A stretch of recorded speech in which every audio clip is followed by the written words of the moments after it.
from commonplace to world's strongest. At first I wanted to give this one a pass, as the concept didn't sound that original to begin with, and the art style seemed pretty mundane for today's standards. Fortunately, I managed to bring myself to watch a few episodes, and I'm glad I did. This is a pretty badass anime. Right from the start, he presents a terrifying world where the protagonist was left to die in a brutal, unforgiving environment. He was betrayed and abandoned by some of his party members, and now he is forced to do whatever is necessary to survive. I was brought to this world in some crazy turn of events. Then my classmates betrayed me. The alternative reality of this anime is the classic RPG fantasy game world scenario, to which so many modern Japanese teenagers somehow get teleported to. Just like in The Rising of the Shield Hero, a bunch of students were summoned to fight as heroes and protect the realm against its otherwise imminent peril. I like how the show drops us right into action and only gives us hints slowly throughout the story in regard with the origin and mission of our main character. Right now he's on a quest for survival, as every creature around him only sees him as prey and is attacking him relentlessly to kill and devour him. A pretty messed up predicament, as Hajime ain't exactly the most skilled fighter to begin with. I can't fight that monster though. It's way tougher than the behemoth. I never should have entered this stupid labyrinth. He was more of a supporter in his group and usually tried to avoid combat, as he was weak and rather useless in a fight. Despite all that, some chicks still found him attractive, which might as well be the reason some of the companions hated him so much for. There might be more at stake, as it is kinda early to speculate at this moment. The protagonist himself does not know the reason he was abandoned, and curses his fate relentlessly as he's doing his best not to get eaten by the many dangerous predators lurking in the darkness around him. Why? Why? I should be dead now, gone. But I don't want to die. It'd be easier. I'm alone in the dark. Eventually, he stumbles upon one of these creatures and is completely unprepared to face any of them in a fight. He tries to run away, but gets wounded and even loses an arm to one of these monsters. Hajime barely escapes with his life and ends up in a cave where he eventually finds his will to fight and gets ready to do whatever it takes to survive. If something's in the way, if anyone's keeping me from my destination, I'll kill him. The anime so far had a surprising amount of gore and violence. I guess it tries to imitate the look and atmosphere of another successful and popular title released in the fall of last year called Goblin Slayer.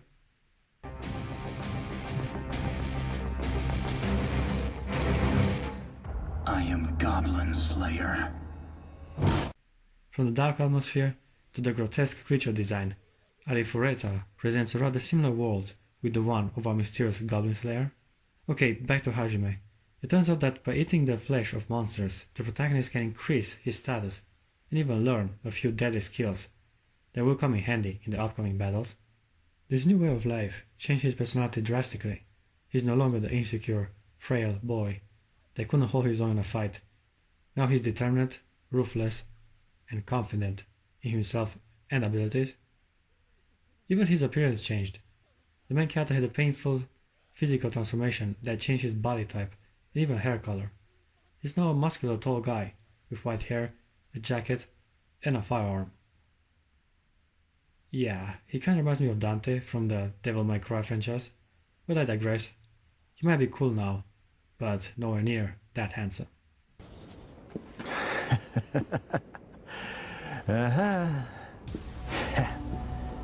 After Hajime had devoured a few creatures and has geared up with all sorts of items, he decided that it was about time to pay his old friend a visit and take the first step in his revenge.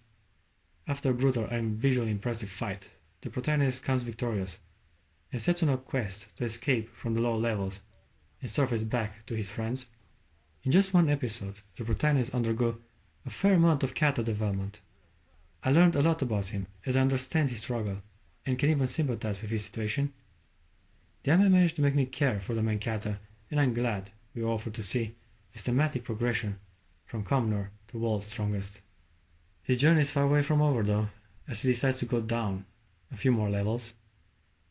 This is the part I don't quite understand. I mean, shouldn't he try to go up instead of down? I'm just gonna have to go down. I can use transmute to move horizontally, so it stands to reason I should be able to use it to move vertically too. It just seems counterproductive, but I guess that's his plan of action. He does gain a lot more experience and strength, as he's challenged by tougher and deadlier opponents further down in the dungeon. It's not all monsters and enemies though, as to Hajime's surprise, he encounters a blonde blue-eyed girl trapped like a princess to be saved from her captivity. This is the part I like the most so far.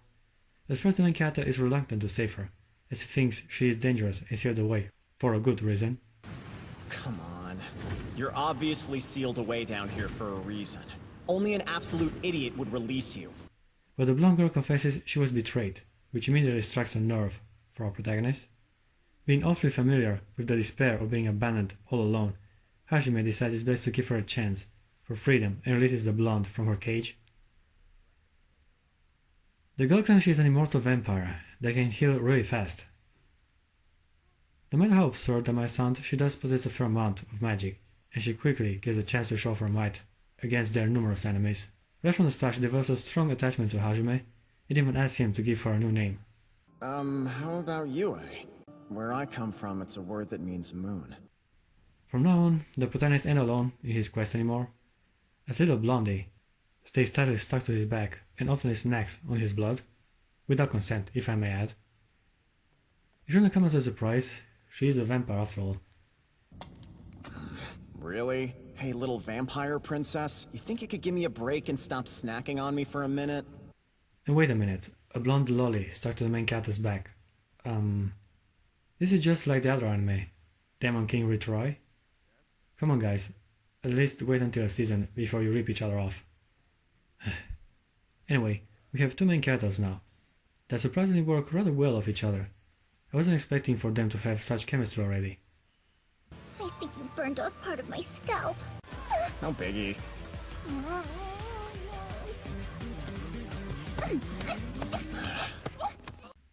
She's his sidekick, and helps him often in tough battles. For some reason she also agrees to go deeper in the dungeon, till they eventually have to fight the floor boss. You know, I like this. Instead of having a protagonist that has all the overpowered abilities from the moment he was teleported in the game world, we actually see how he gains his power step by step in his struggle for survival. I actually dislike when the main character can do pretty much anything. It takes away the tension from each encounter, and therefore kinda makes all the fights pointless. Here on the other hand, we get a nice and easy to follow progression, which will make the moment he shows his unstoppable power to the other adventurers even sweeter. I am looking forward to the moment he finally gets out of the dungeon and starts to amaze everyone with his skill and achievements.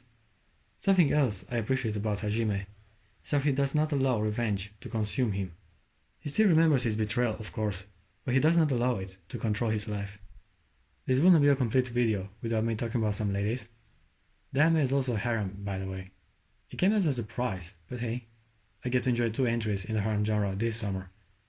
More power to me, I guess. From the looks of it, we have a somewhat generic cast of female characters. Nor their bodies or personality stand out too much, I'm afraid. But hey, I won't say no to some women. I hope the protagonists will notice them as well. They remember him as a weak tag-along with no personality, but I hope that once he shows the progression he made, they will start to appreciate him more. Sadly, only the blonde vampire chick has some character development so far. I mean, they look tasty and all, but I think the show saves them for later. One girl in particular seems to be very concerned for Hajime. The main character even asks her to protect him in the dungeon, as she was expressing her concerns for his safety. Wonder if she will still like him when she finds out he's all overpowered and badass now. I'm not as weak as I used to be!